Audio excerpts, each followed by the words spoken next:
اللہ کے محبوب علیہ الصلوۃ والسلام نے جب فتح مکہ کیا، آپ جانتے ہیں کہ وہ منظر اسلام کا شاندار اور شوکت والا دن تھا، لیکن حضور علیہ السلام کی پیشانی یوں جھکی ہے کہ اونٹ کے کجاوے کے ساتھ حضور کی پیشانی لگی ہوئی۔ حضور نے سب کو معاف کر دیا، جب سب حاضر ہو کے کانپ رہے تھے، اجریاں پھینکنے والے، پتھر مارنے والے، گڑھے کھودنے والے، گلے میں کپڑا ڈالنے والے قطاروں میں تھے، سب کانپ رہے تھے، پتہ نہیں کیا سلوک ہوگا۔ تو زبان نبوت سے کیا جملے نکلے؟ اللہ اکبر، اذهبوا انتم الطلقاء لا تثریب علیکم اليوم، جاؤ چلے جاؤ، میں تمہیں کچھ نہیں کہتا، تم آزاد ہو۔ آج میں وہی کہوں گا جو جناب یوسف نے اپنے بھائیوں سے کہا تھا۔ اللہ، پھر فرمایا عثمان بن طلحہ کہاں ہے؟ عثمان بن طلحہ کعبہ کا کنجی بردار تھا، اس کو بلایا گیا۔ ایک دن حضور نے کہا تھا مجھے چابی دو، میرا جی چاہتا ہے کہ میں کعبۃ اللہ کو کھولوں، اندر جاؤں اور نوافل ادا کروں۔ تو اس نے کہا تھا میں آپ کو چابی نہیں دے سکتا۔ آج حضور جب فاتح بن کر آئے، فرمایا بلاؤ آج عثمان بن طلحہ کو، کانپتا ہے، فرمایا لاؤ چابی پیش کر دیں۔ تالا کھولا، نوافل ادا کیے، پھر تالا لگایا۔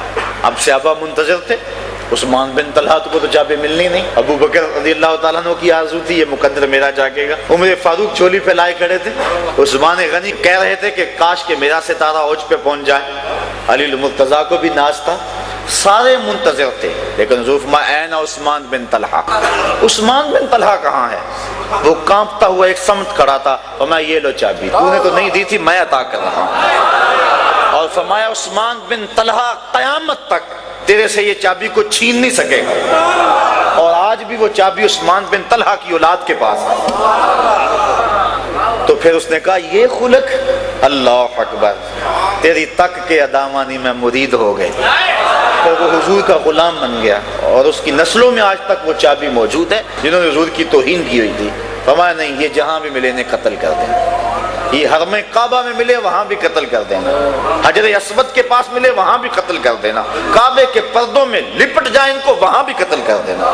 اور ابن قتل کے ساتھ ایسے ہی کیا گیا، جب حضور طواف کر رہے تھے وہ کعبۃ اللہ کے پردے کے اندر چھپ گیا، صحابہ نے بتایا حضور ابن قتل چھپا ہوا ہے، تو میں نکالو اس کو اور یہی قتل کرو۔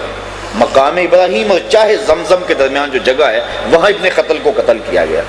ذرا غور کیجئے، اللہ کی مسجد سے باہر لے جاتے، اس کا گندا خون یہاں نہ بہتا، لیکن کہا یہی قتل کرو، دنیا والے دیکھ بھی لے اور قیامت تک ضابطہ بھی بن جائے کہ رسول کے دشمن کو اور رسول کے گستاخ کو چند سانسیں جینے کی مہلت بھی نہ دی جائے، جہاں ملے اس کو وہاں قتل کر دو۔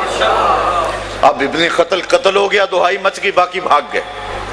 یہ جو کعب بن زہیر تھا یہ طائف کی سمجھ چلا گیا، اس کا بھائی غلام تھا، اس نے کسی ذریعے سے پیغام بھیجا کہ آرڈر تو بڑے سخت ہیں، لیکن تو کسی طرح حضور کی چوکھٹ پہ خود چل کے آ جا، تو معافی تو مانگ کے دیکھ، وہ تو رحمت للعالمین ہے، اور اگر تو چاہے کہ میں یوں چھپتا پھروں گا کب تک چھپے گا؟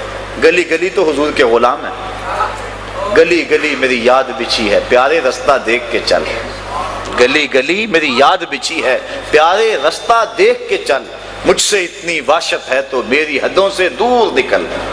کدھر جائے گا؟ وہ تو حد ہی کراں تا بکراں ہے، کہاں پہنچے گا؟